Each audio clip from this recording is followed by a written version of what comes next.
You look good. Okay. I look good. Let's go for it. Just to kind of, get things started, I would love to kind of hear more about you guys and where you're from and how you came to love Courtney and all of that. Well, my name is Greg. I'm 26. I live in LA, but I'm really from Chicago. And I started listening to Courtney at a really young age. I think my cousin had a copy of Celebrity Skin.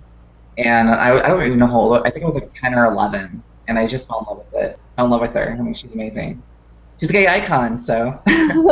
Samantha? I'm from West End, Michigan, and I'm 19 years old currently. How I learned about Courtney is so stupid. I was about 10 or 11. It's when that stupid Various Artists Buzzcut album came out, and Doll Parts was on it. Really? And that's how I learned. I'm yeah. on one of those Various It was Artists albums.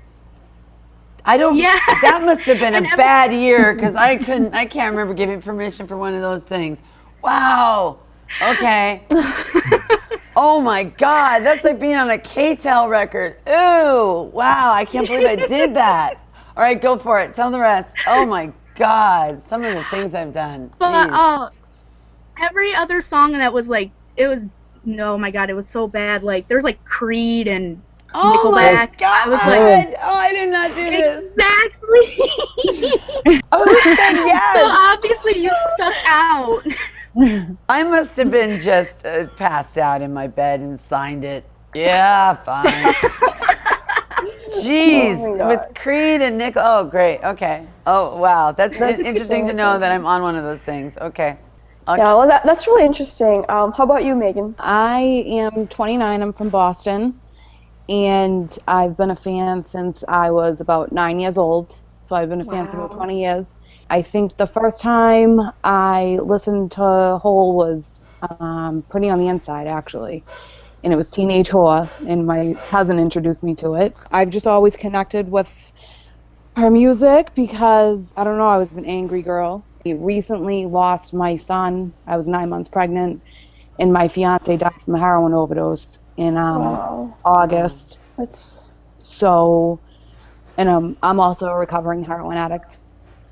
So I've just always really connected with Courtney. Yeah, well, thanks for sharing that. That's crazy. Deep and sweet and scary. Greg, we heard that you're a huge skincare and makeup fan. So what are your makeup tips? I just wanted to kind of know how Courtney does her makeup, because Courtney, every time you see the red carpet, her makeup is just so flawless. Yes. Even for concerts, you look so beautiful. But I'm sure you're naturally beautiful, so you don't really need makeup. I just want to know, what some tips you have? Today I didn't do it myself. One of my best friends, David, did it for me. But I mostly do it I do like to do it myself. In the 90s, when I wanted to keep the makeup on, Gwen Stefani used to do this. We all used to do this. You put on a full face of like Kevin Aucoin, really heavy, or Claire de Pau, or really the heavy stuff. And then you take Aquanet and you just spray your face. And that way you can't sweat it off on stage. So it's there's honest to God, this is a true thing.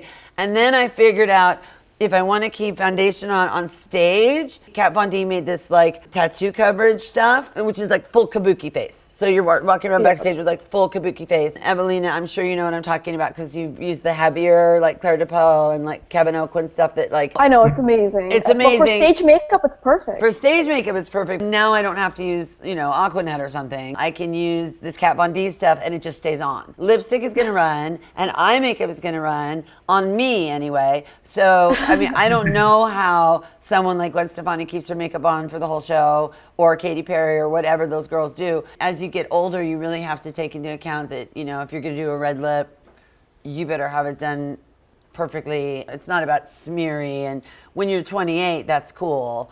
In the 90s, that was cool, but it's not a good look for me now. So I don't wear a lot of makeup, basically. I just take really good care of my skin. No, that's a really good tip. And also, skincare is so important because if your skin is not good, then it doesn't matter how much makeup you take on, it's still, Exactly. And I was a kid and I was watching a show that Kid was on before any of you were born. It was called The Dinosaur Show. And I was about 10 years old. And this woman, I can't remember her name. She was, it was someone on Charlie's Angels or something was shilling one of the first of skincare lines. And she's like, I wish I just started taking care of my skin when I was younger. And I had my stepfather's wife was a model, and she had come from New York with all this Erno Laszlo black soap and, you know, Clinique, which in the 70s it was like a thing. And, you know, so I really started taking care of my skin before I even had a skincare, you know, before I even had acne or anything. And for whatever reason, I just never got it. That's good. So Yeah, it's beautiful skin. genetics. It's also genetics. It's like in my biological family, they don't get wrinkly. They get pretty fat, though. That's what I got to watch for. Oh my goodness. Is the corpulent gene. I see. What's your Yeah, so- nationality? Well, I used to think I was like a lot Jewish, but I'm only a little Jewish. I'm mostly Welsh and German and no Scotch, a little Irish, English, a lot of English, and a little bit of Jewish Cuban. There's a website called JewWatch.com, and I'm like 1/8 Jewish on my mother's side. I do think that that's the blood that keeps me hardy, and a lot of German. So German English, basically. That was a long way Wow, to that's answer German English. I know, it's like such a like a solid of things. Like a mixture. But I got the DNA test thing. I went to National Geographic and I got my DNA test so I could see exactly what it was, which I recommend you guys do because it's really cheap, and then you can see what your blood actually is. You know, everyone has Saharan African in them, and it's really interesting. Yeah, It goes totally. back 30,000 years of your DNA. Totally, I heard that too. You like they send you a cup and then you spit in it and like send You it back. spit and in then it and you send it back, and or you swab it and spend it. And I got the thing, and it said Sahara, 3% Saharan, sub-Saharan African. Like everyone has that, so because that's where we all come from. So.